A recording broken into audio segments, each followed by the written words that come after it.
There is a world, far from the thrumming trade lanes and gleaming cities of the core worlds, where silence reigns eternal. A world forgotten by most, concealed beneath the mists of obscurity and the veils of time. Its name is Ilum. Ilum does not sing, it hums. A low, thrumming resonance, buried deep beneath layers of permafrost and glacial stone. Here, the force does not simply exist. It breathes, pulsing slowly through veins of ancient crystal like blood through the heart of a slumbering titan. The Jedi once called this world sacred, for it was the beginning of every path, the quiet forge of every saber that had ever illuminated the darkness.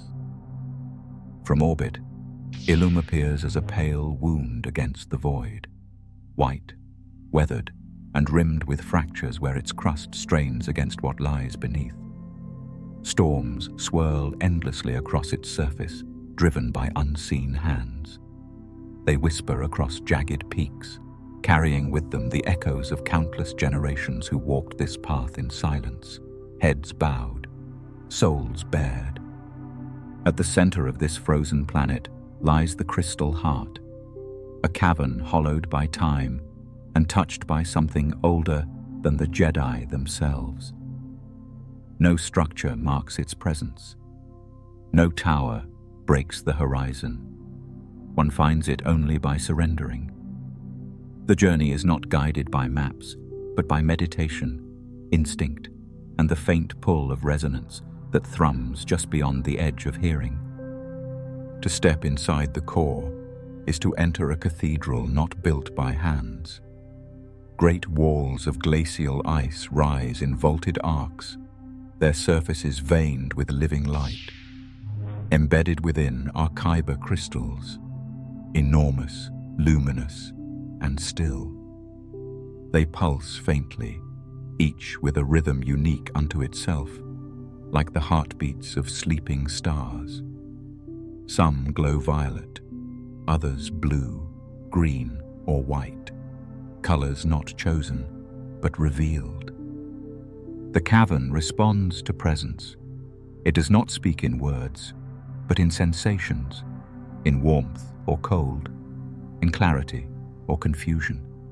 Jedi initiates who reach this place speak of visions, of distant futures or forgotten pasts. Some feel the embrace of serenity, others weep without knowing why. It is said that here, the Force shows a reflection truer than any mirror. The kyber is alive, not sentient in the way minds are, but responsive. A shard will not choose lightly. It listens, it weighs, and when it finds harmony, it calls. Quietly, unmistakably. To one who is ready, the call is deafening. Long before the Clone Wars, before the rise of the Republic, the earliest Jedi found Ilum by following the Force alone. They left no monuments behind, only silent trails buried beneath snowdrifts and time. Over the millennia, generations returned. Some sought crystals for sabers, others came only to listen. A few vanished altogether, claimed by the cold, or perhaps something else. The temple that eventually rose above the cavern was not a place of worship, but of waiting. Built from the same stone it rested upon, it blended into the landscape, almost invisible beneath the snow. The outer gates were never locked, only closed. For those not meant to enter, the doors would never yield. For those who belonged, they opened without sound.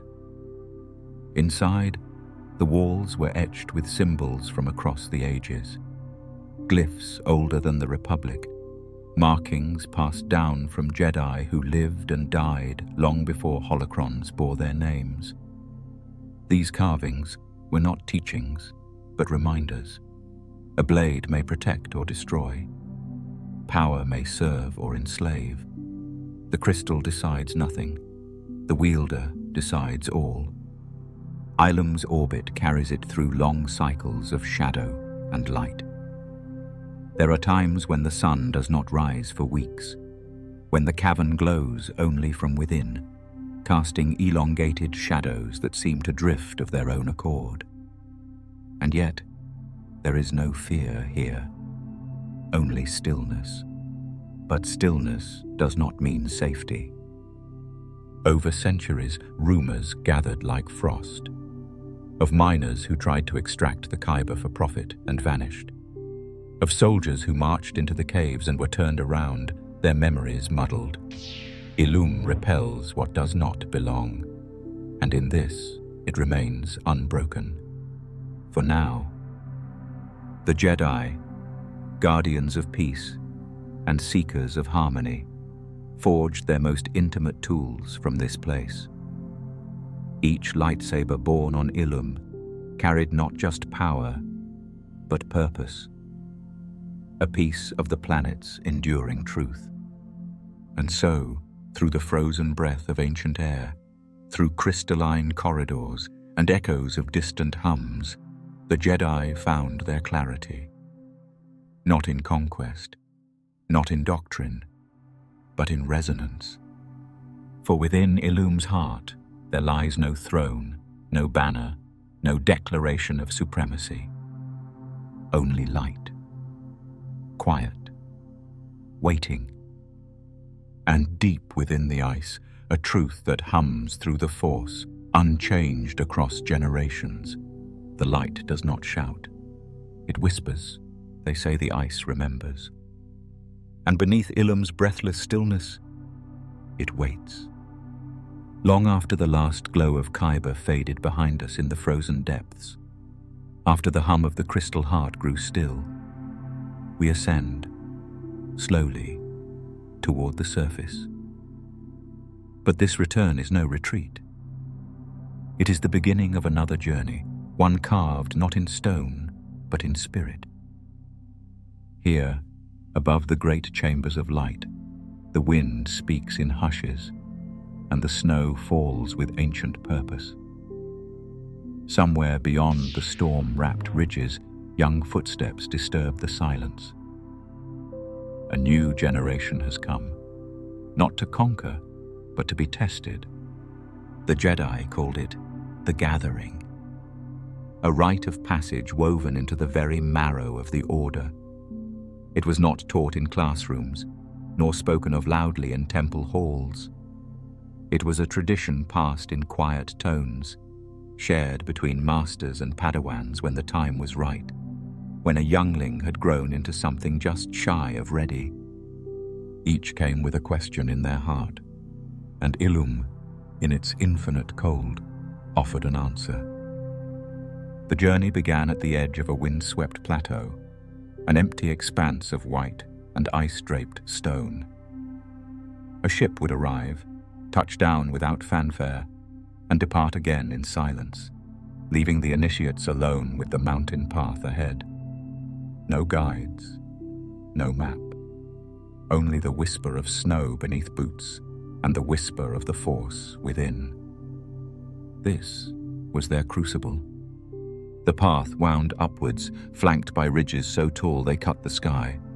The cold pierced deep, unrelenting, not merely of the body, but of the soul. Each gust of wind felt like a question. Are you prepared? Are you certain? Are you willing to be seen by the crystal? And still they climbed. At the cavern's threshold, something shifted. It always did. The air thinned, but grew charged, quieter, more sacred. The entrance yawned before them, jagged stone encased in frost, darkness stretching inward like a beckoning hand. Some hesitated. Others stepped forward without pause. But none entered unchanged. They crossed into what the Order called the Crystal Forge, a name not born of heat or hammer, but of patience and presence. For within the labyrinthine tunnels of Ilum's icy veins, where the Kyber grew wild and luminous, No flame could shape a Jedi. Only surrender could. Each initiate's trial unfolded alone. The Force knew their fears, and so did the crystal. Some wandered for hours or days. The cave's design obeyed no map. It bent space, folded time. Hallways led in circles. Crystals vanished when grasped too quickly. Only those who let go of wanting, who trusted without sight, found their path. Visions came, shadows of the past, echoes of failure or doubt. The cave had a way of reflecting what one buried. There are stories of children who saw long-forgotten pain, of others who faced themselves or something darker. These moments were not punishment. They were passage. And then, at last, revelation. The crystal would reveal itself. Gently. Sometimes in silence. Sometimes with a hum so soft it felt imagined. Nestled within ice, glowing with color. Blue, green, yellow, or something rarer still. It waited. But not as a gift. It was an invitation. One remembered most is that of a quiet Padawan, no older than 13, kneeling beneath a skylight of cracked stone as snow filtered down. Before them, a single shard pulsed faintly, as if breathing. The Padawan reached, not with urgency, but with reverence. No words were spoken, only the bond, forming silently between crystal and seeker. This moment, this union, was the genesis of their saber. The Kyber did not serve. It joined. And in that joining, something ancient stirred. The Force acknowledged the growth. The mountain did too. When the initiate returned to the surface, the cold no longer bit as deeply. Their steps no longer drifted. Their silence carried weight. A master would greet them with little more than a nod, understanding that what had occurred could not be spoken, only lived.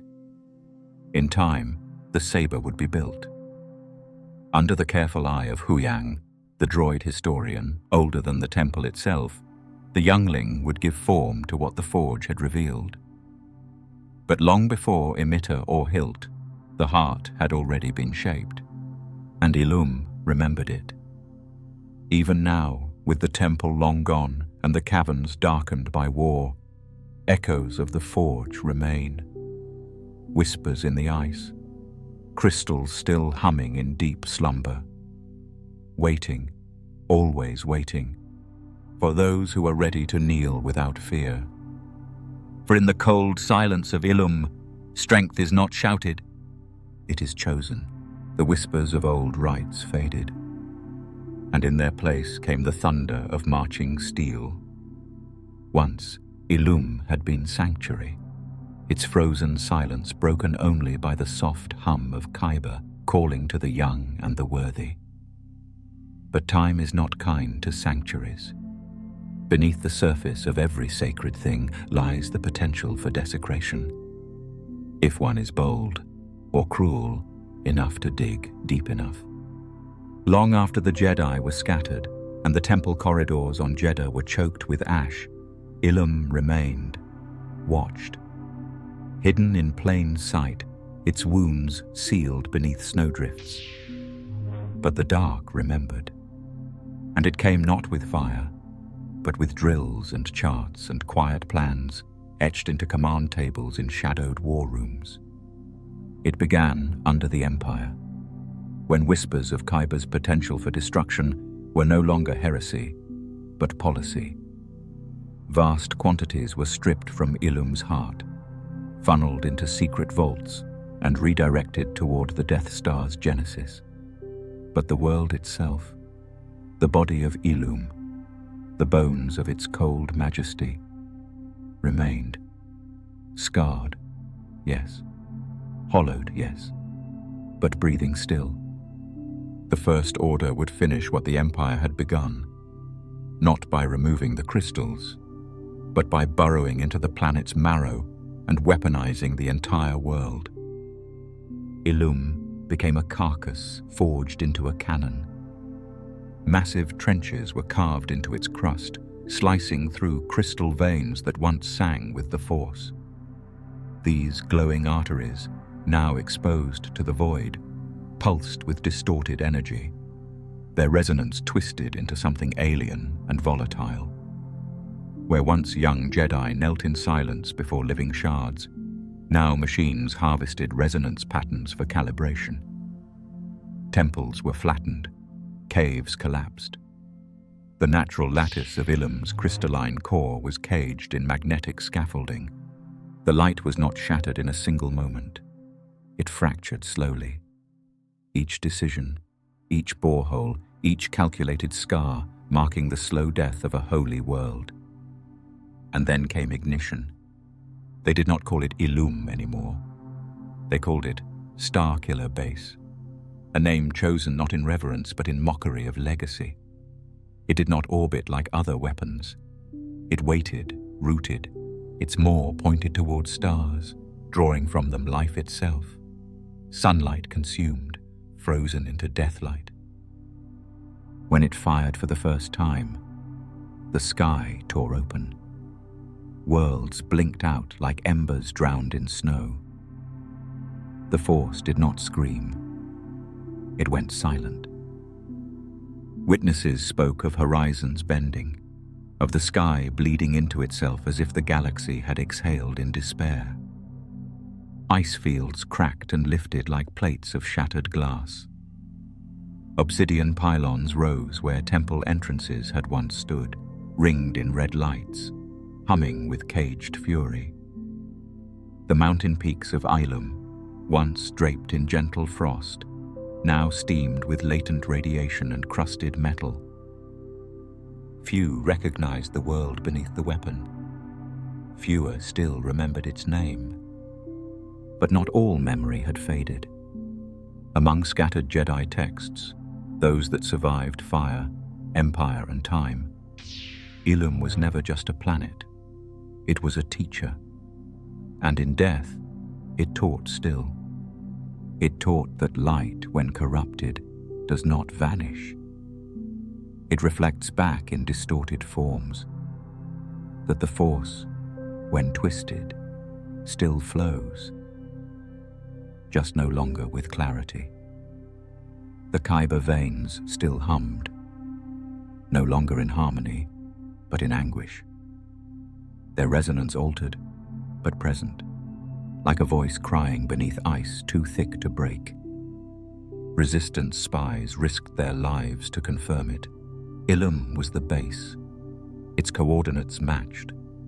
Its orbit changed. Its silence absolute. When the Starkiller base was destroyed, it did not return to what it had been. A world broken so profoundly does not heal. It simply remains. A ruin adrift in a quiet system. A hollow echo where once the Jedi listened. And still, beneath the rubble, some say the crystals flicker faintly in the dark, no longer singing, merely remembering.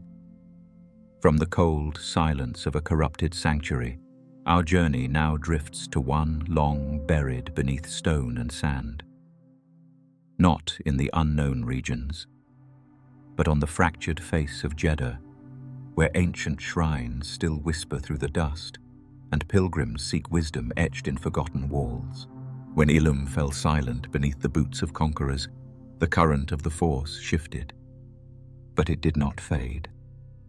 Instead, it turned, flowing southward across the stars to a world cracked by centuries, warmed by twin suns and faith older than any temple. Jedha, a desert moon etched with memory, scarred by belief. While Ilum bore the cold sanctity of solitude, Jedha pulsed with breath. Pilgrims came not for crystals, but for clarity, for echoes of the Jedi, for whispers of the cosmic will that bound all things. The faithful spoke of energy wells beneath the city, radiant pools of unseen light sealed long before the Temple of Kyber ever rose above the plateau. Beneath the stone sprawl of Jedha city, beneath marketplaces and monasteries, there exists a gate, the entrance to a hollow heart known to few, and remembered by fewer still. The Holocron Gate. Its name was never inscribed, never officially catalogued in Jedi records. Instead, it lived in parables, half-legends passed between the disciples of the Wills and wandering seekers. A temple that predated the city above it. A vault sealed by intention, filled with Jedi knowledge not meant to be forgotten, but protected. Sleeping until the galaxy was ready again to listen.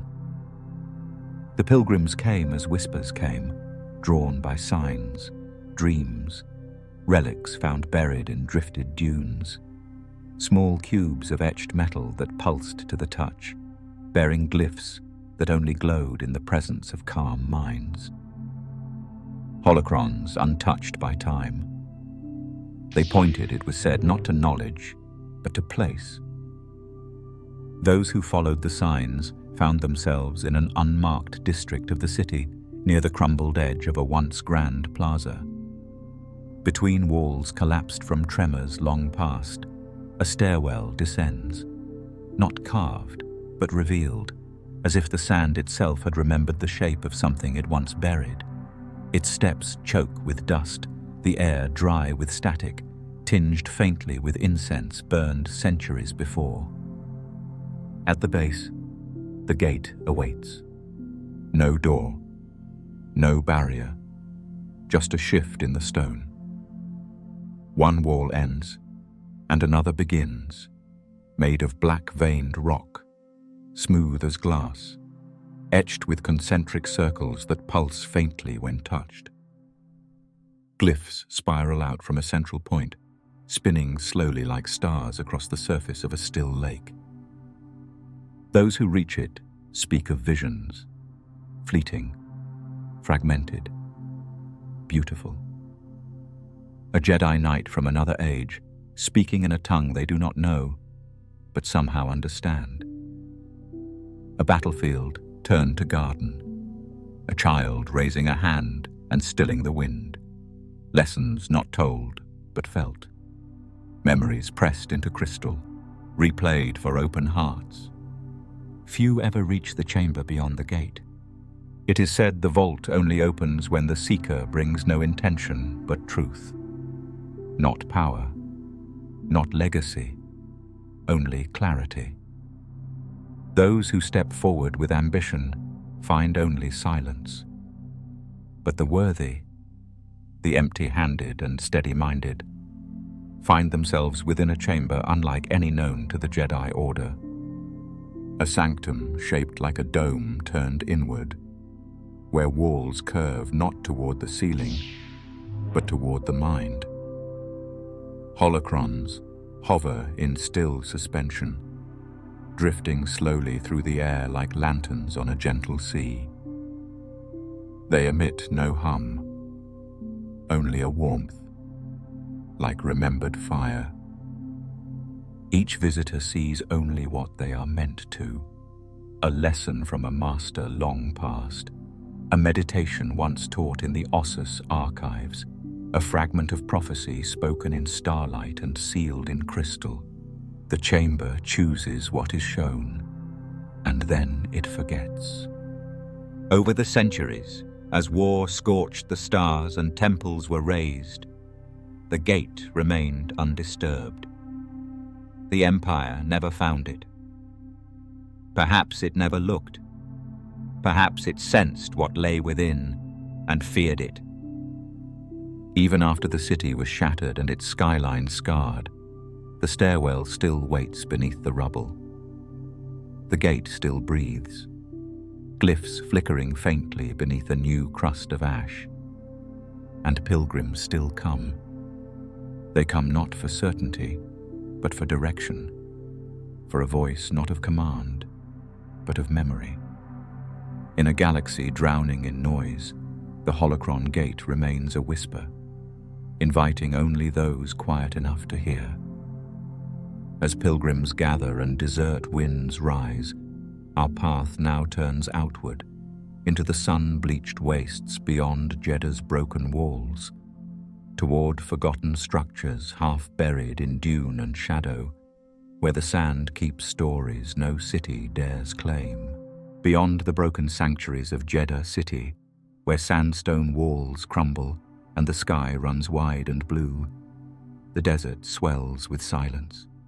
A silence not of absence, but of preservation, where time holds its breath and the dunes conceal more than they erase.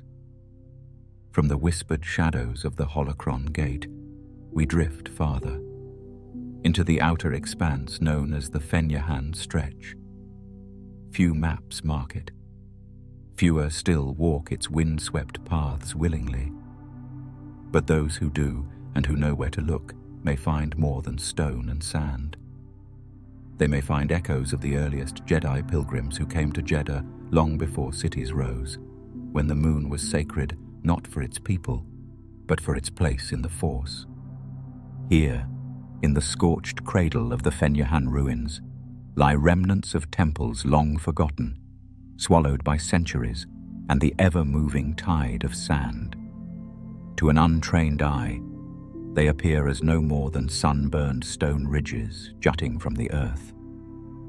But to those who know the cadence of ancient Jedha architecture, who understand the weight of certain angles and the language of worn inscriptions, the truth becomes visible. Weathered columns lean like tired sentinels, their surfaces etched with spirals and ridged lines, early symbolic renderings of Jedi parables, long predating the stylized calligraphy found in the city above.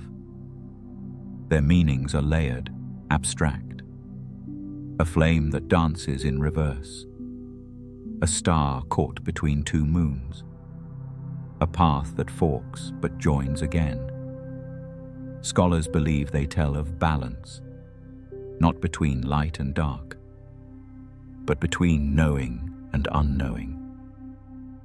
It is here that the Order once sent explorers, not warriors, scribes and seekers, not soldiers. The first Jedi chroniclers would walk the desert in silence, guided by the Force and ancient tradition, recording what they learned not from teachers, but from stillness itself.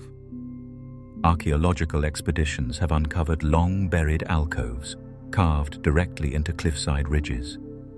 Inside, niches once held scrolls made from pressed root fiber, their contents now lost to the elements. But a few fragments remain.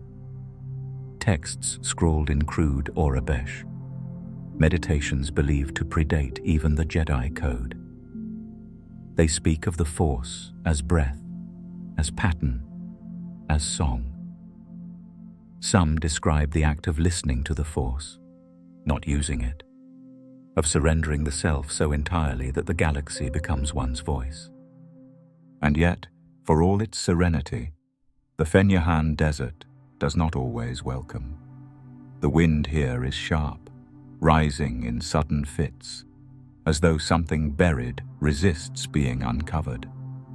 Instruments fail, droids wander off course, tents collapse without reason. Many speak of it as superstition, the natural rebellion of a wild landscape. Others, especially those attuned to the Force, suspect something else, not darkness, but reluctance.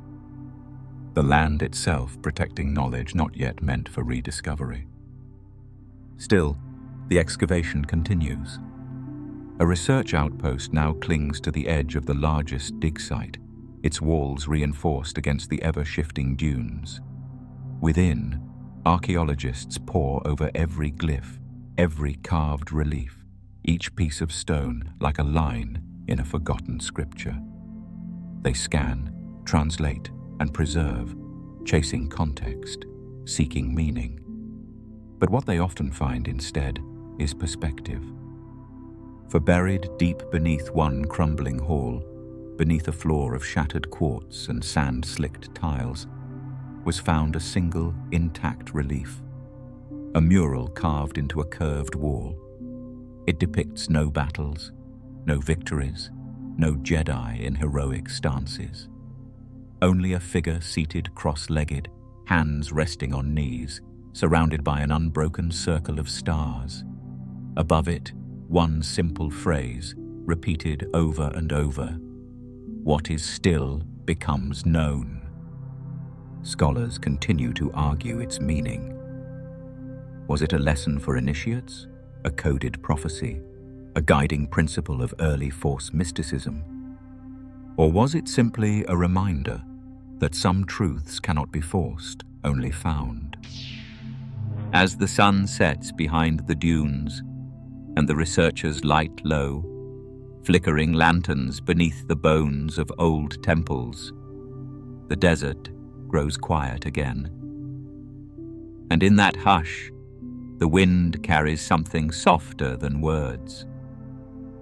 From here, we follow the sand's whispered pull inward once more, toward Jedha's beating spiritual center, past ruins and scrolls, into the domed sanctuary where all beliefs once converged, and the living force shimmered beneath a sacred sky. From the hushed ruins of the Fenyehan desert, where forgotten truths rest in silence, the path draws inward, toward the pulse of ancient reverence. Across the ochre flats and stone causeways of old Jedha, one structure rises with solemn majesty, untouched by the shifting sands of time. It is neither hidden nor lost, yet its depth lies not in obscurity, but in stillness. This is the Cathedral of the Force. At the center of Jedha City, perched upon the highest plateau, the sanctuary stands as a monument to unity, one of the few places in the galaxy where differing faiths, creeds, and traditions bowed together before the same unseen current. The Jedi did not build it, nor did they claim it. Instead, they came here as pilgrims, as students among many, drawn not by ownership, but by understanding. Its architecture speaks of eras layered atop one another, foundations of stone from the moon's earliest settlers, later walls carved with the sacred spirals of the Disciples of the Wills, and arches added by Jedi masons during the Republic's earliest expansion. Each element carries the signature of a different belief, yet the effect is not discord, but harmony. An edifice shaped by centuries of trust in something larger than any one order. Inside, the dome rises like a slow breath, wide and high enough to vanish into shadow. At its apex, a single aperture allows sunlight to pour down in a narrow column, piercing the gloom with golden light. That beam lands always upon the same place, regardless of the season, regardless of the stars overhead. It falls upon the mural. Set into the floor in perfect concentric circles, the mural is known simply as the Star Map. It is not a map in the navigational sense, but a philosophical one, a rendering of force nexuses, planetary ley lines, and theoretical intersections of cosmic energy. Some symbols are clearly Jedi in origin. Others are older, drawn from mystic tongues that have long since vanished from the wider galaxy. Jedi once knelt here in stillness, meditating not to seek answers, but to dissolve the questions. Monks of the Wills sat beside them, eyes closed, humming the vibrations of breath and gravity. Pilgrims bowed in silence. The distinctions between them melted beneath the dome as belief gave way to experience. No doctrine spoken, no names of the Force debated, only the shared certainty that something greater moved through them all. During certain celestial alignments, the cathedral would resonate. Crystalline deposits hidden within its stone, thought to be remnants of Ilum once offered as tribute, would hum faintly. The sound, so soft it could barely be heard, would ripple through the pillars and across the floor. It was said to calm agitation, dissolve fear, and quiet the inner storm of those who sat within its reach. Ceremonies here were fluid. Some Jedi held rites of passage beneath the dome, simple acts of introspection where young initiates meditated on the meaning of service. Others came simply to listen, to remain for hours, sometimes days, in silence. The Force was not loud here. It did not instruct. It revealed itself in suggestion, in breath, in quiet patterns at the edge of awareness. Legends speak of visions seen on the star map, of constellations shifting into forgotten galactic coordinates, of voices whispering from the mural's edge. Yet, no vision was the same. Each experience was personal, intimate, a communion between soul and current. Now, with the cathedral scarred by time and conflict, much of its harmony has dulled, yet some still come. They sit where monks once chanted. They rest their hands upon the warm stone where Jedi once kneeled. And in the stillness, in that echo of reverence, the living Force still flows, subtle, patient, eternal. But beneath the cathedral, in the catacombs where torchlight once flickered and artifacts were hidden from war, another chapter waits. In tunnels carved by the hands of those who feared knowledge might one day be lost. Let us descend beneath the ancient city of Jedha, where the streets once hummed with the voices of pilgrims and the echoes of wisdom. There lies a secret far darker, hidden in the cold stone, beneath layers of dust and memory. The surface above may have been lost to time, scarred by conflict and ruin, but below, deep in the bowels of the world, the catacombs remain, untouched, preserved. This place was not meant to be found. Carved into the depths beneath the cathedral, these vaults were secreted away long before the temple's collapse. Jedi had once used them to safeguard their most precious artifacts, holocrons, texts, relics of immeasurable worth, each one a fragment of a forgotten age. There, beyond the reach of time's decay, the knowledge of the Jedi Order rested, dormant yet potent. In the stillness of the tunnels, where the air feels thick with secrets, the walls whisper of those who had protected them. Only a handful of Jedi were entrusted with the knowledge of these cryptic halls. These guardians, silent and vigilant, stood as lone sentinels in the dark. One such figure, Vior, a cloaked protector, remains the last known keeper of the vaults, though the legends of his existence are as obscure as the crypts themselves. Vior was not an old Jedi, not in the traditional sense, though the shadows of the vaults seemed to weigh heavy upon his youthful shoulders. For years he had walked the darkened halls, a constant presence, his lightsaber's emerald glow the only light in the oppressive gloom. He was a sentinel bound to his post, guarding the ancient knowledge, protecting it from those who would plunder it, exploit it, or perhaps misuse it for their own gain. The catacombs themselves are labyrinthine, twisting deeper into the heart of Jedha's foundation. Each passage seems to beckon with a sense of timelessness, its stone walls covered in faint, luminous glyphs, remnants of the Jedi who had once inscribed their teachings upon these very corridors. At the core of the labyrinth, in a chamber as vast as a temple, lies the Vault of Knowledge. It is there, in the center of a cavernous chamber, that the most valuable artifacts remain sealed, encased in crystal-like sarcophagi.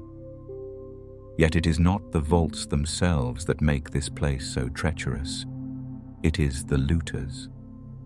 After the fall of the Jedi and the rise of the Empire, Many sought to unearth these treasures. For years, scavengers, smugglers, and even the Empire's agents circled like vultures, attempting to breach the hidden sanctuaries.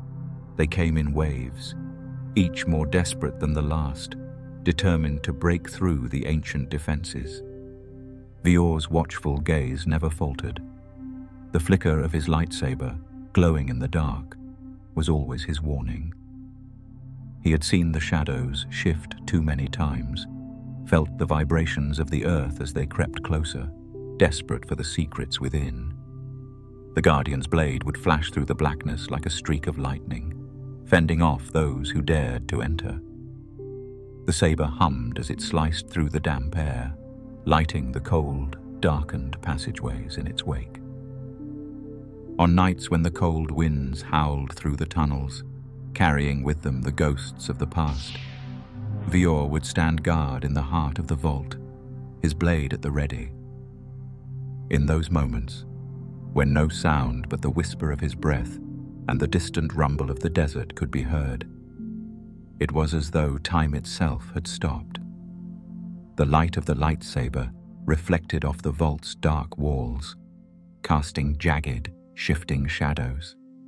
Shadows that seemed to flicker with memories of the past, as though the very stones were alive with the history they held. Occasionally, he would hear the shuffle of boots against the ground, the faintest breath of a trespasser creeping through the vaults, seeking that which was buried for their own gain. But they never made it far. A flash of green light, the sound of a blade igniting in the stillness, and the trespassers would fall back, retreating into the darkness from which they came. Vior's resolve was unwavering, as though the very force itself surged through him, guiding his hand to protect the sacred place. The catacombs had become more than just a refuge for relics. They had become a final bastion.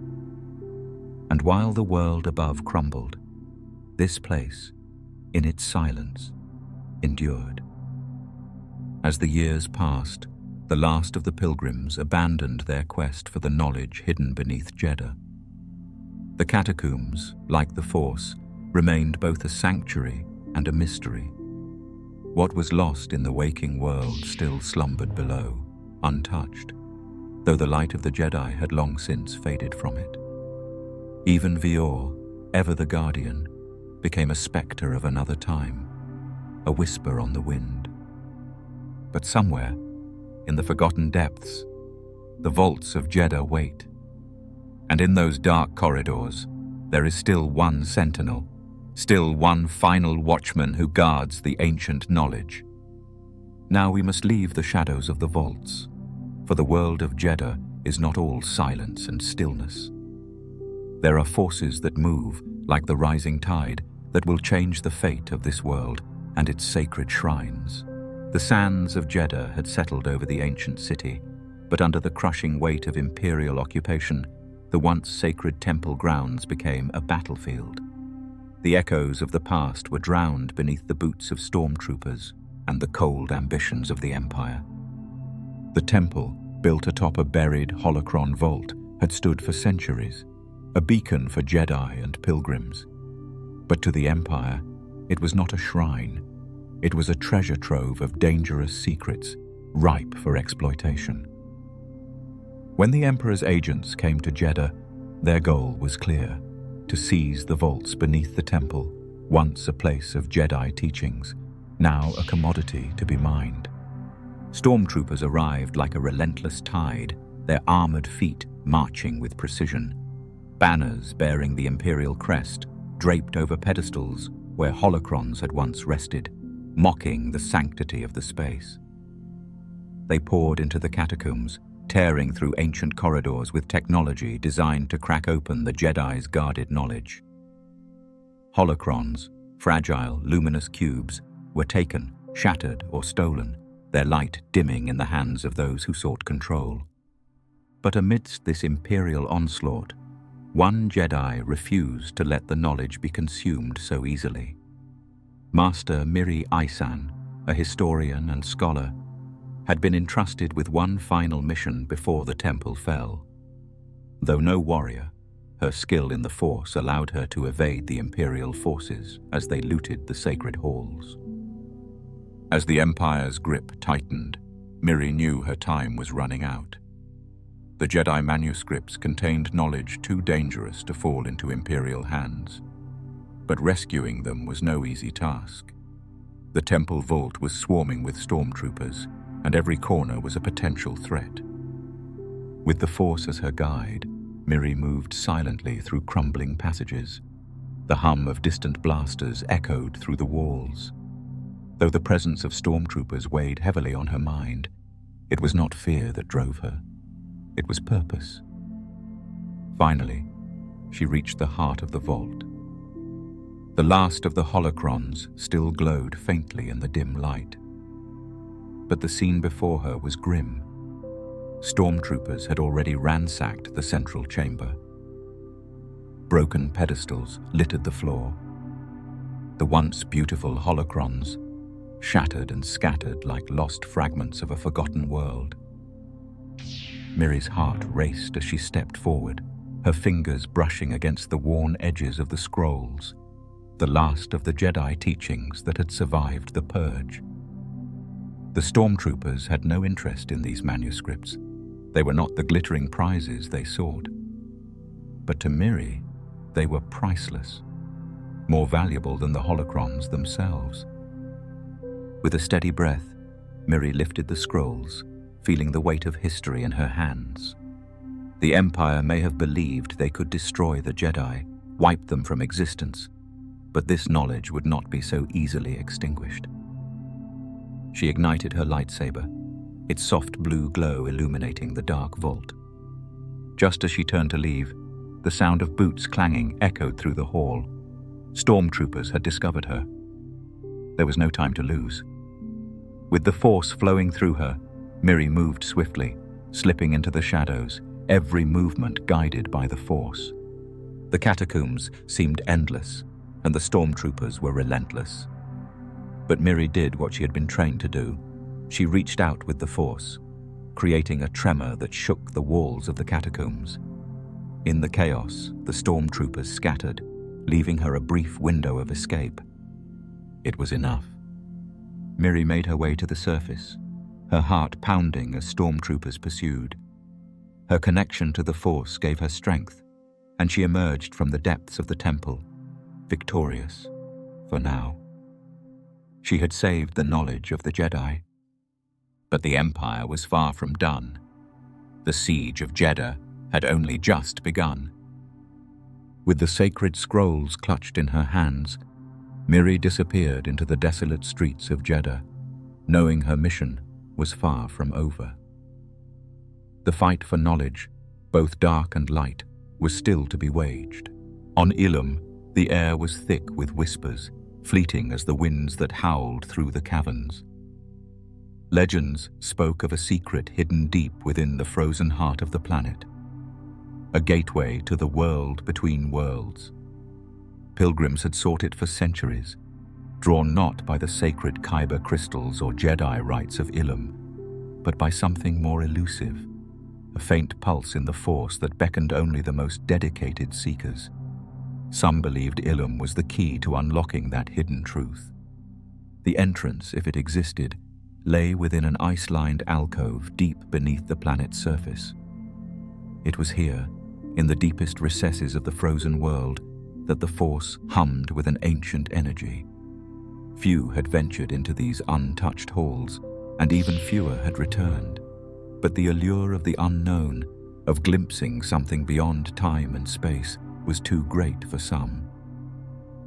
Among these seekers was Kael Valas, a pilgrim not in search of crystals or Jedi wisdom, but for the fabled world between worlds.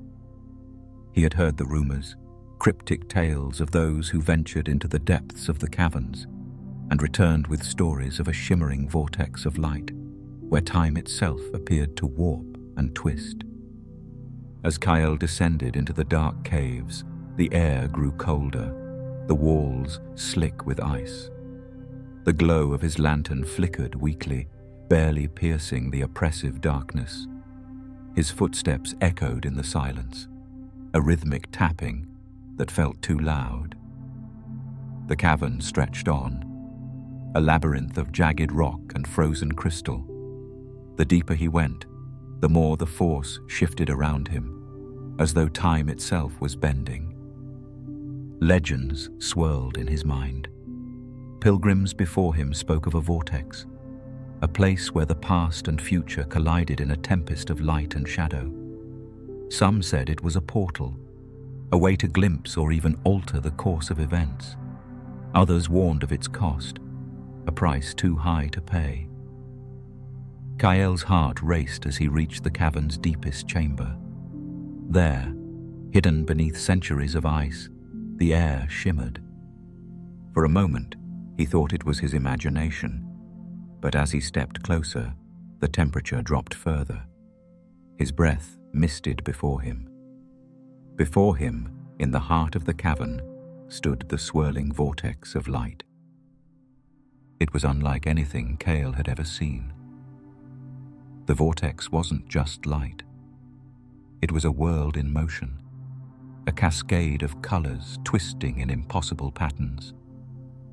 Time seemed to collapse within it, bending and folding as if the fabric of reality were undone by its presence. Kael reached out, trembling, as the Force called to him with an intensity he had never felt before, pulling him toward the vortex. The whispers in his mind grew louder, urging him to step closer, to reach into the heart of time itself. He could feel it, a pull, a need to understand, to glimpse what lay beyond his own life. But as he approached, the air thickened, heavy with an unseen weight. The vortex flickered, sensing his presence. Suddenly, a wave of light shot outward, washing over him. Kael's vision blurred, and for a moment he saw flashes, glimpses of people, events and places spanning centuries, all colliding in one. His mind reeled, his body frozen. The overwhelming power of the vortex consumed him, and he felt his essence slipping into the endless whirlpool of time. He saw fleeting images of Jedi and Sith, of battles fought and lost, of histories erased and rewritten. In that moment, Kael understood. The world between worlds was not a place for the unprepared. It was a door to be opened only with caution. With a surge of willpower, he tore himself away from the vortex. The vision faded, leaving him breathless and shaken, his heart racing. The pull of the world between worlds had nearly consumed him, but now he knew with certainty that the gateway existed. Deep beneath Ilum's surface, it waited for those brave enough to seek it. As Kael turned to leave, he knew this wasn't the end. The echoes of the world between worlds would haunt his dreams, a whisper of something beyond his grasp, calling him back, again and again, in the wake of Jedha's ruin, where shattered stone whispered the death of knowledge. Hope flickered in the far reaches of the galaxy. The Jedi had endured countless purges, their secrets scattered to the winds. Yet, from the ashes of their sacred world, a spark of preservation remained. A few unyielding scholars sought the lost wisdom of their forebears to reclaim what had been buried for centuries. Ossus, an ancient world once home to a thriving Jedi enclave, became a sanctuary for those seeking to rebuild what the Empire had stolen. Far from the prying eyes of the Sith, it lay in a forgotten corner of the galaxy. Here, in the hushed halls of an old Jedi archive, survivors of Jedha gathered, their hands brushing against weathered scrolls and cracked hollow recorders. The heart of Ossus lay beneath layers of dust, where once bustling libraries had long been abandoned. Among these crumbling shelves, The archives of the Jedi Order waited, fragments of their teachings preserved. Scholars who had survived the massacre sifted through the remnants, piecing together lost philosophies and ancient texts. Their efforts whispered in the quiet corridors of this forgotten sanctuary. One by one, the remnants of Jedi thought were unearthed. Force teachings that transcended eras, forgotten prophecies, and hidden tombs of wisdom. The archives of Jedha and other temples had made their way to Ossus, protected, preserved, and waiting to be reborn. Beneath the pale light of twin suns, the scholars worked tirelessly, their efforts echoing the past. They knew they could never restore the Jedi Order in its entirety, but they could rebuild the teachings piece by piece. What had been scattered, destroyed, or lost in the firestorms of war could now be resurrected. The fragments of Jedi wisdom, once only whispered in ancient halls, were now reassembled, in the hope that the knowledge would reach those who would restore the Order. The archival chambers were filled with relics, ancient scrolls sealed in protective cases, now crumbling with age. Alongside them, the remnants of lost technology hummed quietly. The hollow shelves, filled with fragile tablets and data disks, flickered to life under the careful touch of the remaining Jedi scholars.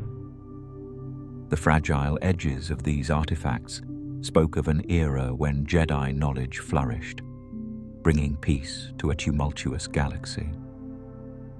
In a quiet room, illuminated only by the faint glow of a dim, hollow projection, the teachings of an ancient Jedi master were resurrected in holographic form. His words, once lost to the wind, now lived again in the light of Ossus. The scholars marveled at the wisdom contained within these old lessons, as though the very essence of the Jedi Order had returned to them. They could almost feel the reverberation of the Force echoing through these halls, from the forgotten past to the present moment. But this was no simple task. The work was painstaking. Endless days spent transcribing scrolls, restoring fragmented texts, and deciphering knowledge thought erased from the galaxy's collective memory. This was more than mere lore. It was a living connection to the Force, a reminder of the great responsibility that had once been bestowed upon the Jedi. Each dusty shelf represented not just the preservation of knowledge, but the rekindling of an era, one that had burned brightly before its fall. As the scholars worked, the ghosts of the past seemed to linger in the shadows, offering silent approval, urging them onward. But even as knowledge was rediscovered, a sense of melancholy hung in the air, an understanding that much had been lost, perhaps irretrievably so. From the hollow chambers of Ossus, new hope began to take root. Here, amid these dusty halls, fragments of the Jedi Order's wisdom survived. The Force lived within these fragile scrolls, and though their time was distant, their legacy would endure, slowly but surely, rekindled in the hands of those who dared to seek the light. And so, the stories of the Jedi continued, their echoes carried on the wind, their whispers carried by the scholars of Ossus. The galaxy would not forget their teachings or the sacrifices they had made. In this hidden place, the Jedi's light flickered anew. As the scholars worked tirelessly, a whisper spread across the galaxy. There was hope yet. The legacy of the Jedi would never be entirely erased. From the shadows of Ossus, that hope began to grow. In the wake of the chaos, as the galaxy slowly stirs from the dark tremors of war, there are those who seek a way forward. Amidst the scattered remnants of the Jedi, a glimmer of light endures. The ancient temples of Ilum, Jedha, and the scattered archives of Ossus have become the heart of a new beginning. These places, once silent witnesses to the fall of an era, now rise again as beacons, guiding the few brave enough to follow the path of the Jedi. In the rubble of what once was, new hope begins to rise. It is not a simple task, for the rebuilding is a delicate thing, like planting seeds in the cracked soil of a shattered world. But in the shadows of ancient spires, and beneath the dim glow of forgotten lights, the teachings of the Jedi persist. They are whispered in the wind, written in the ancient walls, and carried on the weary breath of those who refuse to let the light die. A young Padawan stands at the edge of the Ilum crystal caves, her breath slow and steady, though her heart beats fast with the weight of the moment. Her hands tremble as she draws forth the crystal from the icy depths, the heart of the Jedi's ancient legacy, now resting before her. The saber core, a blade in waiting, holds the promise of all those who came before her. The hope of the Republic, the Order, and the light itself. The crystal pulses faintly in her hands, the soft hum of its energy reverberating through the cavern. Her fingers brush its surface, feeling the vibrations of a long-lost connection. This moment, this simple yet profound act, is a sacred one, a reminder that despite the darkness that has claimed so much, the light of the Jedi is not gone. The violet glow of the crystal reflects off the ice, casting eerie shadows that dance across the cavern walls. It is a symbol of resilience. It is the strength of those who endured, and those who now carry the weight of the Jedi's history on their shoulders. The Padawan closes her eyes, feeling the Force flow through her. An invisible thread linking her to every Jedi who has come before, and to those yet to come. Her saber will not be just a weapon. It will be a promise that the teachings of the Jedi, the balance they sought, and the peace they endeavored to protect, will not fade into oblivion. The light that once shined so brightly, though dimmed by time and tragedy, still flickers, and it will grow once more. But as she holds the crystal in her palm, the shadow of the galaxy's past looms ever closer. For even as hope rises from the ashes, the darkness stirs, patient, waiting. The rebuilding may have begun, but the struggle between light and shadow is far from over. With a steady hand, the Padawan binds the crystal to her saber, the hum of its energy merging with her own. She looks out upon the horizon, where the first light of dawn begins to pierce the dark, a violet glow cutting through the remnants of night. The light is not gone. It never truly left. It merely waits for those bold enough to seek it. In the distance, new Jedi are beginning to find their way. Each step taken within the hallowed halls of the ancient temples, each lesson learned from the past, carries them closer to the legacy of the Jedi that will one day rise again. From the shining heart of Jedi knowledge, we descend into worlds steeped in shadow, where tombs of the dark side lie waiting to claim the unworthy. Enter the Sith's own sanctuaries of fear. Beneath the scorching twin suns of Korriban, the land is a graveyard of time itself. A desolate world, its blood-red dunes stretch endlessly, the whispering winds carrying the scent of forgotten ages. There, beneath the sands, lies the dark heart of the Sith, a realm steeped in fear, power, and ancient malice. It is a world of silence, where the living dare not tread, yet the dead speak in cold whispers. To the untrained eye, Korriban seems but a barren wasteland, a planet doomed to the ashes of its past.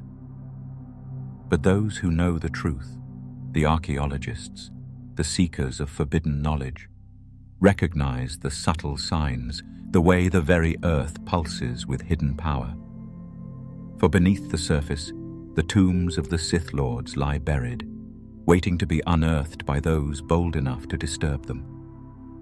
The first tomb is discovered by accident, a stroke of fate that will forever change the course of history.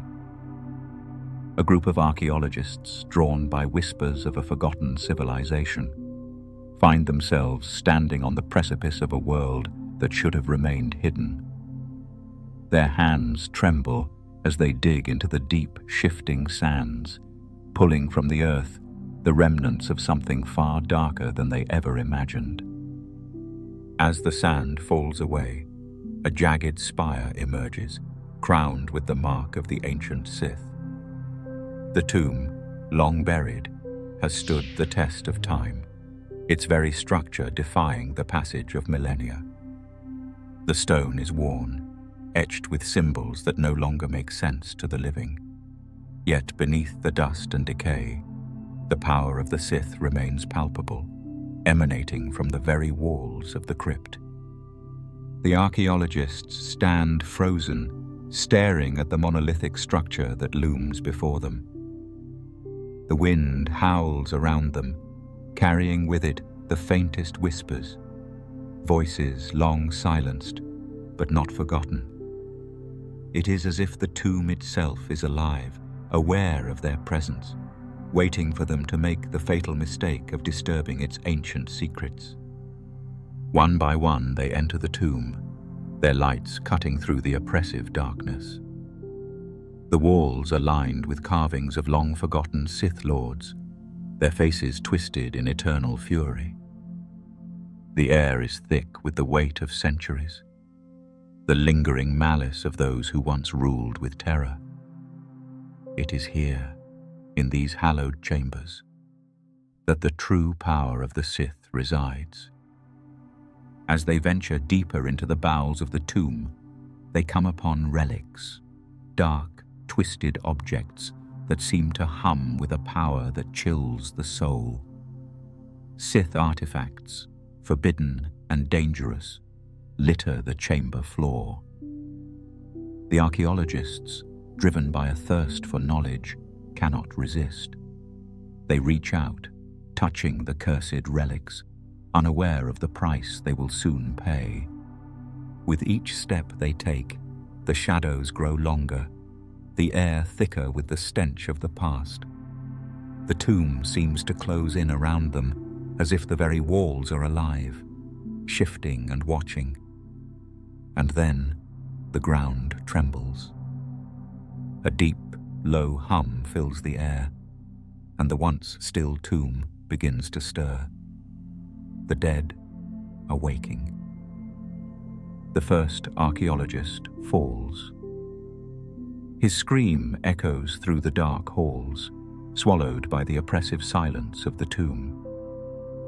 His companions, paralyzed by fear, can only watch as the Sith spirits of the tomb take hold, their rage and malice consuming everything in their path. The tomb has claimed its first victim, and it will not be the last. For the Sith Lords are never truly gone. They live on in the tombs of Korriban, their spirits bound to the earth, their power undying.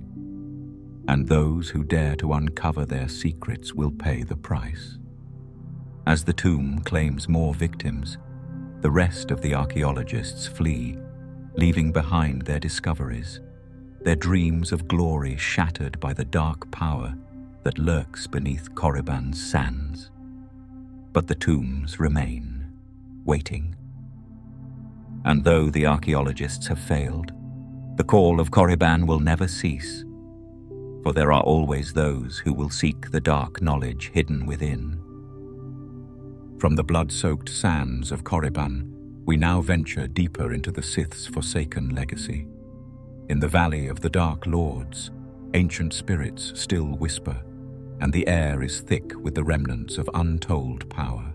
Korriban, a desolate world bathed in the blood-red glow of its twin suns, hides a dark secret beneath its barren sands. Deep within the planet's jagged canyons lies the Valley of the Dark Lords, where ancient tombs stand as silent sentinels to the Sith's legacy. The valley stretches endlessly, a labyrinth of cracked stone and dry earth, with each tomb serving as a reminder of the power that once sought to dominate the galaxy. The wind howls across the valley, carrying with it the whispers of the dead, those who once ruled here. The tombs, scattered across the canyon like forgotten monuments, are marked with weathered reliefs etched into the cliffs. These haunting carvings depict Sith lords long past, their cold eyes eternally staring down at any who dare to tread too close. Each tomb, it is said, holds the spirit of its occupant, a lingering presence that festers in the darkness. As the sun sinks below the horizon, the valley becomes alive with a malevolent presence. The air seems thick with dark energy, and those brave enough or foolish enough to venture into the valley speak of feeling eyes upon them, hearing whispers carried on the wind. Yet none have dared to venture deep enough to uncover all the secrets these ancient tombs hold. Archaeologists, driven by an unquenchable thirst for discovery, have sought to unearth the Sith's mysteries for centuries. Each excavation, however, comes with a warning. There are places in the valley that should never be disturbed. Still, driven by ambition, they have unearthed sarcophagi that have remained sealed for millennia. The cracked stone lids of these tombs tell a grim tale, each one covered in strange markings and symbols, some known, others long forgotten. The first tombs uncovered were those of the Sith lords who founded the ancient order. Larger and more ornate than the others, these tombs were believed to hold great power. However, it was not a power that could be wielded by the living, but a dark force that twisted the minds of those who sought it. As archaeologists pried open the sarcophagi, they found more than just bones and relics. The tombs seemed to pulse with an unnatural energy, as if the spirits of the Sith lords themselves were waiting to take form again. At the entrance to each tomb were skull-like reliefs, their jagged features looming over the cracked sarcophagi. These faces, twisted in eternal rage, seemed to mock those who dared disturb their resting places. The air around the tombs was thick with decay, and the ground littered with the remnants of forgotten rituals. It was here, among the broken remains of Sith lords, that many archaeologists began to feel the pull of the dark side. With each excavation, the valley seemed to change. Its atmosphere grew heavier, more oppressive. The spirits of the Sith lords fed off the presence of the living, and the more they were disturbed, the stronger their influence became. Archaeologists, once motivated by noble intentions, often found themselves consumed by a thirst for power, driven by the whispers of long-dead Sith. Some turned their findings into weapons of dark power, while others became obsessed with Sith teachings, their minds slipping into madness. It is not only the living who are drawn to this haunted place. Force-sensitive travelers seeking knowledge have also ventured into the valley. However, they too find themselves ensnared in the web of temptation Korriban weaves. The valley offers no enlightenment, only a trap, an invitation to embrace the darkness and become one with the spirits that haunt it. The Valley of the Dark Lords is more than just a place. It is a living testament to the power of the Sith. It stands as a warning etched into the very landscape to those who would seek the dark side. The tombs, the spirits, and the relics are all part of a greater design. The valley will never be free of the darkness within it, for the Sith are never truly gone. They linger, waiting for the day when they will rise again. Deep within the desert wastes of Onderon lies a tomb steeped in legend. a place where the shadows of the past still whisper their darkest secrets. This is the resting place of Nadd, once a powerful Sith Lord whose ambition knew no bounds. His tomb, concealed within the crumbling ruins of Iziz, marks the beginning of a descent into corruption, where the echoes of his dark influence reverberate through the Force. Even in death, Nadd's presence lingers, a dark stain upon the land. The tomb itself is an unassuming structure, hidden beneath the desolate dunes of Onderon's forgotten sands. To the untrained eye, it appears nothing more than a simple crypt, its entrance marked only by a single weathered stone relief, a skeletal hand reaching from the darkness. The hand, once an ancient symbol of power, now stands as a warning to those who dare approach. Its bones, now crumbling, tell of a time when Nadd's power held sway over the galaxy, and of a curse that still lingers within the tomb's walls. For centuries, the tomb remained undisturbed, a silent monument to the Sith Lord's insidious reign. But in the modern age, as with so many forgotten places, the tomb was rediscovered. Driven by ambition and a thirst for forbidden knowledge, a group of archaeologists made their way to Onderon, unaware of the dangers that lay in wait. What they found within the crypt was a gateway to the past, a past steeped in darkness and twisted power. It began as a simple dig, a search for relics of an ancient time. But as the archaeologists unearthed the tomb, something within it stirred. The very air seemed to thicken, as though the Force itself recoiled at the awakening of the long-dead Sith. The further they dug, the stronger the pull became. Whispers began to echo in their minds, subtle at first, soft murmurs like a breeze passing through the tomb. But soon, those whispers grew louder, more insistent, until they could no longer ignore them. The voices, tinged with the dark essence of Nadd himself, sought to guide them, to tempt them with the power he had once wielded.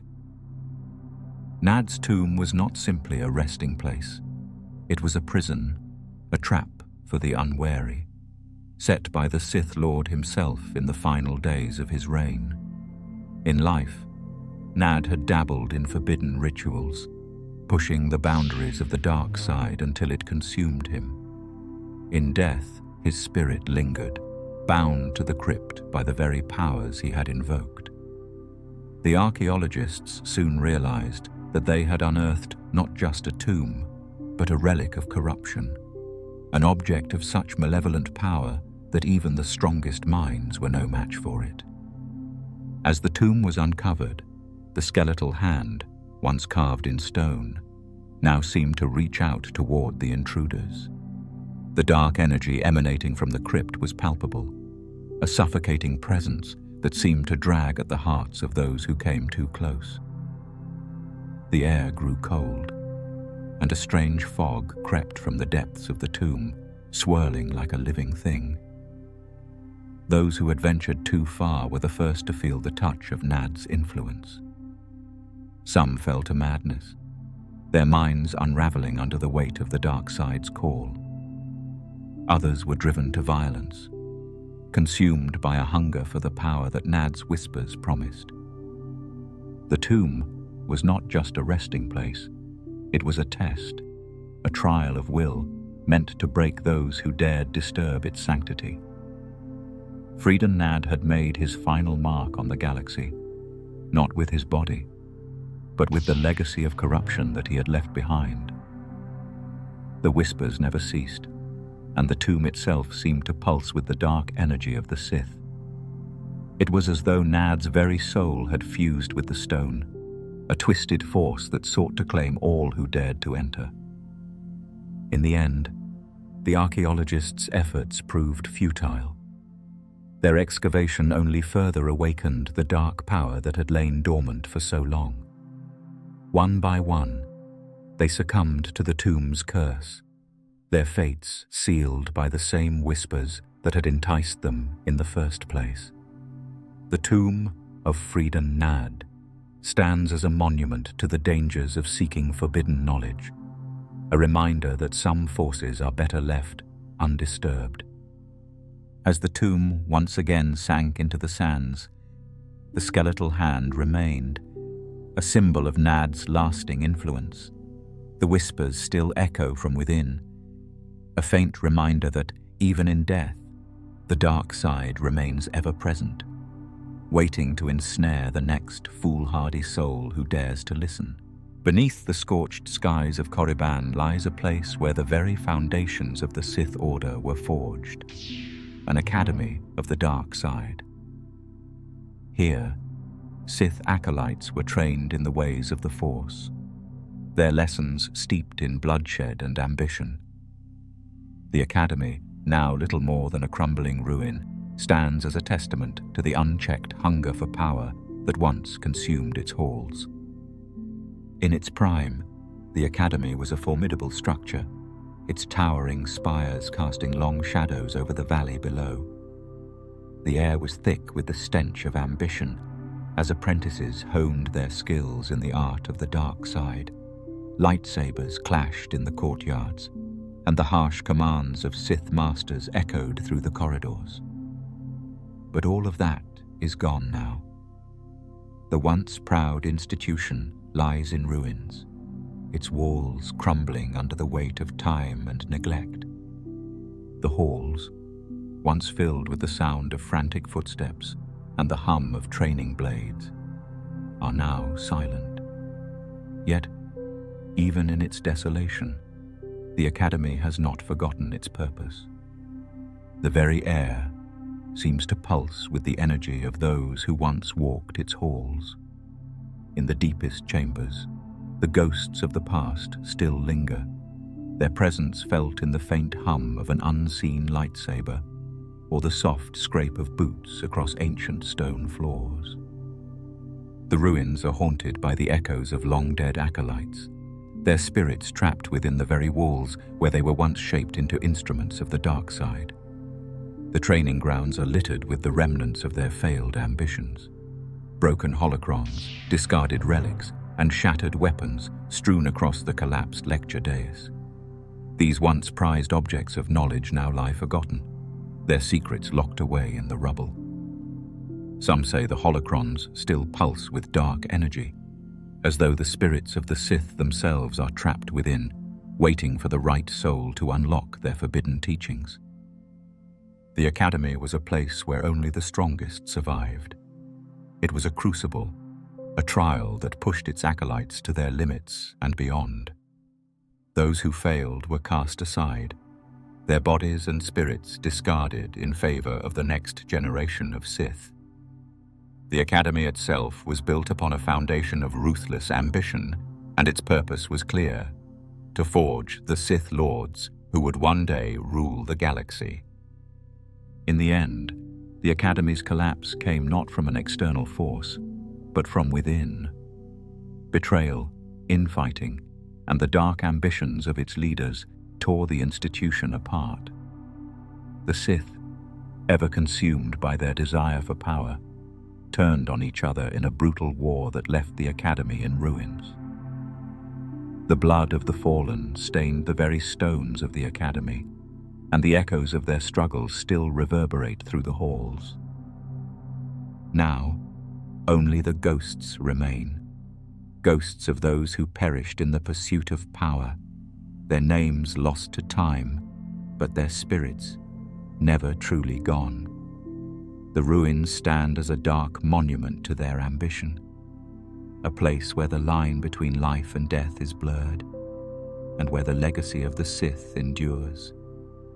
For those who dare to venture into the depths of the academy, the echoes of the past are always close at hand, whispers in the dark, the faint sound of a lightsaber clash, the shadow of a Sith Lord long dead, but never forgotten.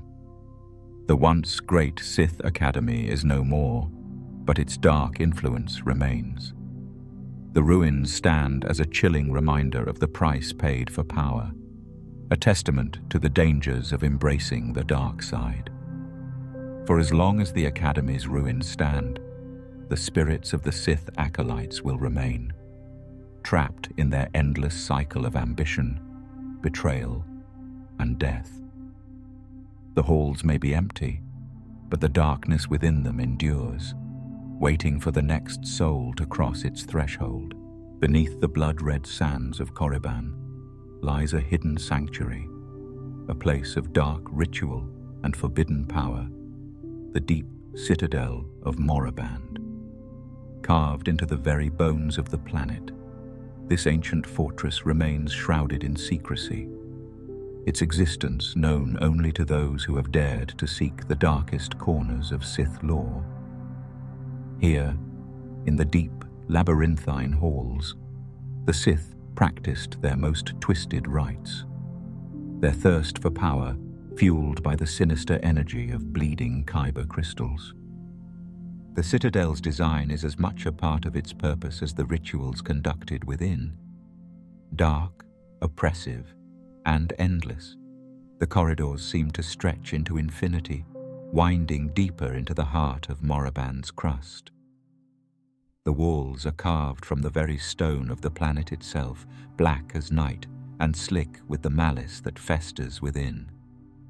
The air is thick with the stench of decay, and the deeper one descends, the more palpable the darkness becomes. It is a place where the dark side of the Force is not just worshipped, it is embodied in the very stone, in the very air. At the heart of the Citadel lie the ritual chambers, where the Sith Lords of old performed their most sacred and vile rites. These chambers are not mere temples, but places of raw, unrestrained power. They are powered by bleeding kyber crystals, their twisted energy pulsing through the very walls of the Citadel. These crystals, once pure and radiant, have been corrupted by the dark side of the Force, their once holy light now a sickly hue, casting crimson shadows across the chamber.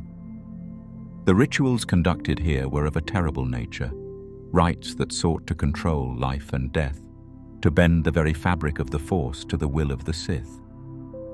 It is said that some of these rites even sought to create immortality, using the kyber crystals as conduits to trap the souls of the deceased and bind them to the living. Such dark magics were not without consequence. The power of the bleeding kyber crystals had a price, one that the Sith Lords were all too willing to pay. In these chambers, the Sith Lords would meditate on their power, drawing from the energy of the kyber crystals as they sought to master the dark side. The very air would tremble with their presence, the walls echoing with the whispers of forgotten chants, the ghosts of past rituals that still haunt the Citadel's halls. Some claim that the spirits of long-dead Sith Lords still linger here, their wills imprinted upon the Citadel's walls, forever bound to the rituals they once performed. The crimson veins of the kyber crystals snake through the black stone altars, glowing with an otherworldly light. These altars, once the site of unholy sacrifices, now lie dormant, their power dormant, but still palpable. The very ground beneath the Citadel seems to pulse with the energy of the Force, a rhythmic thrum that calls to those who would seek its power. Even in death, the Sith Lord's influence lingers in the Citadel, like a silent promise of power for those who dare to enter. The deep Citadel is not a place for the faint of heart. It is a place of temptation, where the line between the living and the dead blurs. To enter its halls is to risk one's soul, for the dark side of the Force is a seductive mistress, always beckoning, always waiting for the weak to fall prey to its charms. But for those strong enough to resist, the Citadel offers untold power, power that comes at a terrible cost, but power nonetheless. The very existence of the deep Citadel is a reminder of the lengths to which the Sith will go to claim dominion over the galaxy. It is a place where death is but a stepping stone to greater power, and where the Force itself is twisted to serve the darkest of purposes. Those who would seek to learn its secrets must first understand that some knowledge is too dangerous to possess, some power too great to wield. Yet for the Sith, there is no such thing as too much power. Far beyond the familiar realms of the living lies Ziost, a world of endless frozen wastelands, where the dead far outnumber the living. It is a ghost world, locked in an eternal winter, a place where the echoes of the past linger in the biting winds, and the spirits of those long departed stalk the icy halls of ancient tombs. The stories of Ziost's cursed landscape are whispered in the darkest corners of the galaxy, where few dare speak of the horrors that await those who venture too far into its frozen depths. On this forsaken world, the remains of the Sith are buried in monumental tombs, their ancient sarcophagi sealed behind walls of ice and stone. These tombs are not like those found on Korriban or Moraband. They are older, more insidious, built to trap the souls of the dead in a prison of eternal frost. The cold here is not merely a physical condition. It is a presence, an oppressive force that seeps into the bones and clings to the soul. It is said that the spirits of those buried here do not rest in peace. Rather, they wait, dormant, but ever watchful, in the cold silence of their icy tombs. The research teams that have dared to study Ziost's ancient burial grounds have often reported strange occurrences, whispers in the wind, shadows moving in the periphery of vision, and figures glimpsed at the edges of frozen vaults. Some claim they have seen the spirits of the Sith Lords themselves, their spectral forms drifting through the icy halls, their faces twisted with malice. These legends have only grown in recent years, as the explorers who venture into Ziost's tombs continue to vanish without a trace, leaving nothing behind but a faint trail of frost. But these tales are not just the stuff of myth. They are the reports of those who have ventured too far, too deep into the heart of Ziost's frozen tombs. The spirits of the dead are restless here, and the cold is not merely an absence of warmth.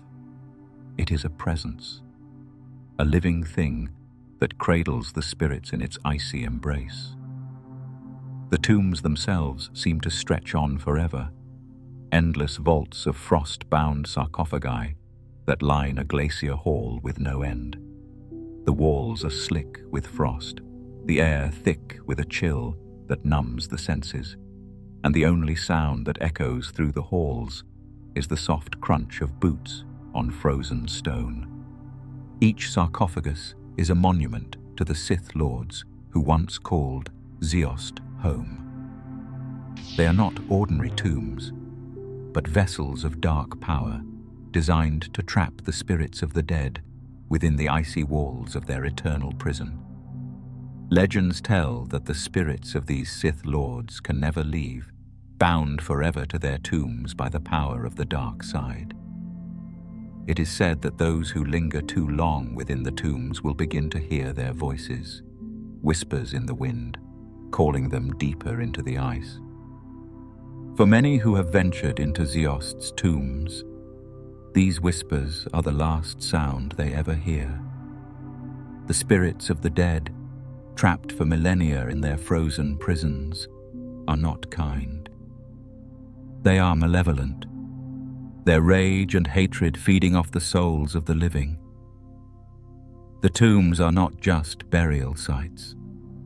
They are traps, designed to ensnare the unwary and claim their souls as they did with the Sith who once inhabited them. In the endless expanse of the glacier hall, the tombs seem to stretch on forever. The endless rows of frost-bound sarcophagi are like silent sentinels, watching, waiting, ever vigilant. The cold is suffocating, and the deeper one ventures into the tombs, the stronger the pull of the spirits becomes. It is said that some explorers, driven mad by the oppressive chill and the haunting whispers, have even attempted to open the sarcophagi themselves, hoping to find some clue to the mysteries of Ziost. But none who have attempted this have ever returned. Ziost's frozen tombs are not just a place of death, they are a gateway to the beyond, a realm where the line between the living and the dead is blurred, where the spirits of the past reach out to claim the souls of the living. They are a reminder of the power of the dark side, a power that can trap even the dead in an eternal prison of ice. And as long as the tombs stand, the dead of Ziost will never truly rest. In the distant reaches of the galaxy, far from the familiar stars, lies Malachor. Its name is whispered in fear, a symbol of the destructive reach of the Sith. Once a planet of great power, it now stands shattered, scarred by the reckless pursuit of forbidden knowledge. The land, twisted and broken, bears the marks of a cataclysmic event, a reckless abuse of the dark side. This is the shadowed abyss, where Sith experimentation reached its ultimate, disastrous conclusion. Malachor's surface seems to pulse with a malevolent energy, its fractured ground glowing with an eerie light. Cracks like open wounds stretch across the planet, leaking a faint glow that betrays the lingering power buried beneath. This light is not natural. It is the twisted manifestation of dark rituals, of experiments that tore at the very fabric of existence. Ancient Sith glyphs pulse faintly along the rifted earth, marking the remnants of rites long past. The land, marked by their presence, is forever tainted by the Sith's ambition. The Sith who once called this world home sought not just power, but immortality. In their lust for dominion, they tore open reality itself, seeking to control forces far beyond their understanding. But their greed exacted a terrible toll. The planet fractured, its surface shattered in a cataclysmic event. What was once a thriving world became a wasteland, scarred by their folly. The glowing cracks in the earth are a reminder of that devastation, each one a scar left by the Sith's reckless thirst for knowledge. These rifts are not mere geological faults. They are deep wounds, scars from a violent, unnatural force.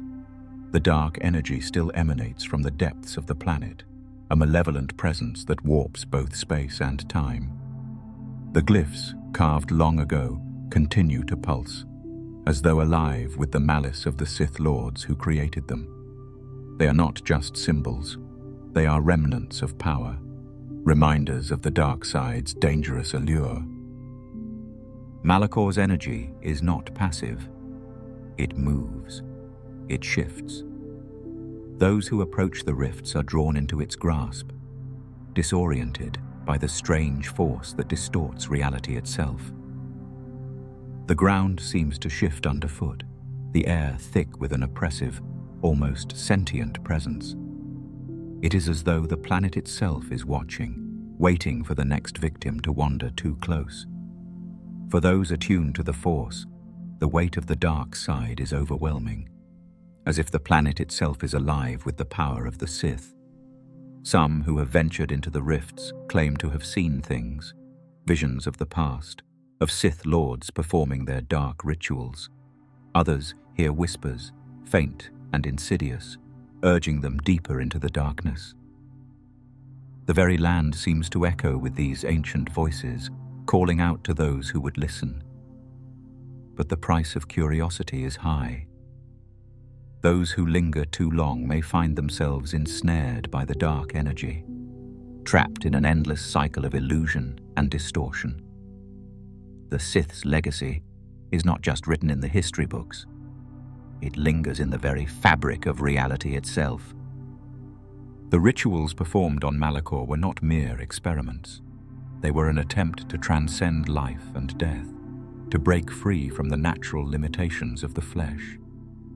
The Sith sought power beyond imagining, but their ambition led to their undoing. The planet shattered, but their dark influence never truly faded. Instead, it lingers in the very earth, warping both time and space, feeding on those who dare to uncover its secrets. Malachor's shadowed abyss stands as a monument to the Sith's arrogance and their reckless pursuit of forbidden knowledge. The rifted earth, glowing with ancient Sith glyphs, remains a testament to their failure, a warning to those who would follow in their footsteps. This place, once a symbol of Sith might, is now a broken and haunted world, a place where reality itself bends to the will of the dark side. The legacy of Malachor is one of destruction, of ambition unchecked and power abused. It is a place where the echoes of the past remain, where the spirits of the Sith still whisper in the dark, and where the Force itself bears the scar of their terrible hubris. Deep within the unknown regions, beyond the reach of most navigational charts, lies Exegol, a world shrouded in fear and mystery. Beneath its barren surface lies a network of ancient subterranean chambers, the site of the Sith Eternal's darkest rituals. This forsaken world became the stage where the Sith Lords wove forbidden acts, manipulating life and death in ways that defied nature itself. In the heart of Exegol, the Great Mothers, ancient Sith witches, performed their dark rites, binding the living to the dead. Their tombs were not just resting places, but cages, containing the remains of Sith Lords and the power to reawaken them. Through their twisted sorcery, the Great Mothers sought to transcend mortality, manipulating the Force to control life, death, and the very essence of existence. Exegol's subterranean chambers stretch deep into the planet. Endless corridors wind through the core, lined with statues, ghostly sentinels, their eyes eerily fixed on any who dare approach. Dark pools of water reflect the twisted figures, adding to the oppressive silence that fills the chambers. The very walls seem to breathe with the ancient secrets of the Sith.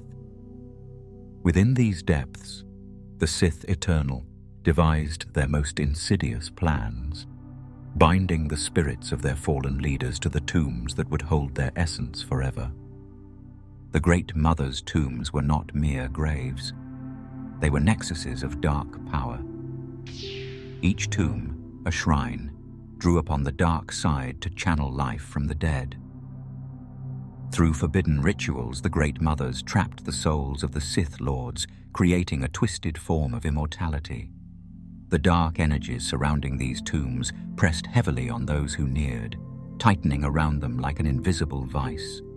The tombs were connected by corridors, each one leading deeper into the abyss. These paths were more than just passageways. They were ritual spaces, etched with Sith symbols and incantations, meant to amplify the dark side's energy. The statues lining the halls were not mere decoration, but part of the rituals themselves, acting as focal points for the Sith's power. It is said that the Great Mothers could commune with the spirits of the dead through these statues, drawing upon their malice and wisdom to fuel their work. Dark pools of ink-black water sat throughout the chamber, reflective mirrors that showed not only the faces of those who gazed into them, but the twisted horrors lurking beneath. In these pools, the spirits of Sith Lords stirred, their ghostly forms appearing as reflections, whispering their dark knowledge to any who sought it.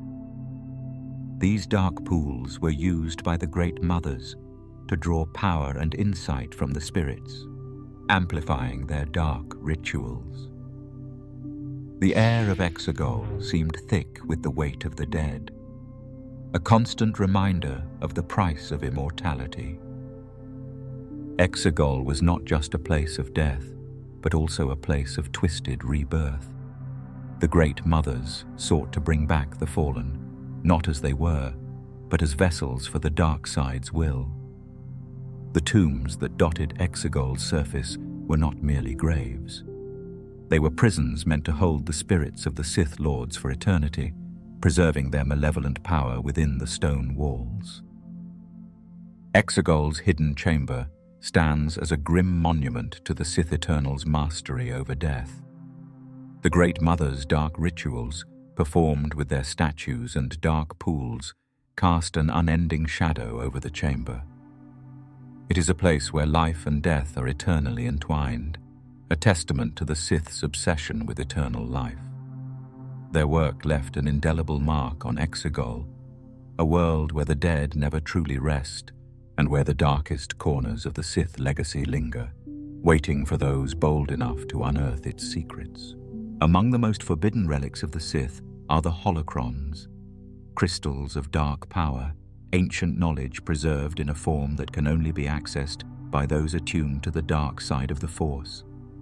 These devices, once used by Sith Lords to store their forbidden knowledge, have survived the centuries, passing from hand to hand, hiding their malevolent secrets in the shadows. Though the Sith were defeated, their teachings endured, whispers of their power carried across the galaxy, fueling a dark economy of knowledge. The Holocrons, once carefully guarded by Sith Lords, are now scattered and lost, their presence lingering like ghosts. Some were left in the depths of Sith tombs, hidden away to prevent others from discovering their secrets. Others were lost to time, buried beneath the sands of forgotten worlds. But not all remained hidden. As centuries passed, smugglers and traders began to find these ancient artifacts, pulling them from the dark corners of the galaxy where they had lain dormant for millennia. They would sell them to the highest bidder, their malevolent power still pulsing within the crystal, waiting for those daring enough to seek the knowledge they contained. On the fringes of the galaxy, in forgotten corners where the law seldom reached, markets thrived. These shadowy bazaars were home to an assortment of illegal goods, rare artifacts, weapons, and forbidden knowledge. Among the more dangerous of these goods were the Sith Holocrons, still humming with the power of the dark side. Traders, unscrupulous and seeking profit, would display these relics on their stalls, hiding them beneath piles of less sinister treasures. But to those who knew what they were, these Holocrons were worth more than any gold. The Holocrons, battered and scarred from their centuries of neglect, would pulse with a malevolent light, casting an eerie glow over the surrounding market stalls. Their sharp, angular designs were unmistakable, a reminder of their dark heritage. In the dim light, the glow from these Holocrons would seem almost alive, shifting in a way that reflected the darkness contained within. As potential buyers approached, the air around the Holocron would grow heavy, a subtle weight in the atmosphere that spoke of the forbidden power contained within. There was an undeniable pull to them, an allure that was impossible to ignore. The smugglers who dealt in these Holocrons understood their power all too well. They knew the danger they carried, yet they offered no warnings to their customers. The price was steep, but those who sought the knowledge contained within were often desperate enough to pay it. These buyers, many of them Force-sensitive, hoped to unlock the power hidden within these artifacts, to access the ancient Sith teachings, to gain knowledge that had been lost for centuries. But the cost of such knowledge was high. Those who were unprepared to wield the dark side's power would find themselves ensnared by it, twisted by its influence until they became something unrecognizable. The Sith Holocrons were repositories of immense power, storing the knowledge of those who had mastered the dark side. They contained teachings on sorcery, manipulation, and the art of controlling others, through fear. Each holocron was a window into the mind of a Sith Lord, an echo of their malevolent intentions. To open a holocron was to invite the essence of the Sith into one's own mind, a dangerous act that could reshape the very nature of the user. Even now, in the hands of smugglers and traders, the holocrons retain their allure. They sit in market stalls, forgotten by the authorities, pulsing with their dark energy. Those who seek them do so at their own peril, knowing the risk that comes with opening the door to the dark side. The legacy of the Sith, once thought to have died with the fall of their empire, continues to haunt the galaxy through these forbidden relics. The holocrons are more than mere objects. They are echoes of power, a lingering reminder of the Sith's dark influence. In the quiet corners of the galaxy, the Sith holocrons remain, their knowledge waiting to be uncovered by those who dare to seek it. They are symbols of the darkness that never truly fades, lingering like a shadow over the galaxy, ever present, ever hungry. Those who seek the Sith's teachings may find themselves drawn into a web of power, only to become lost in the dark echoes of the past.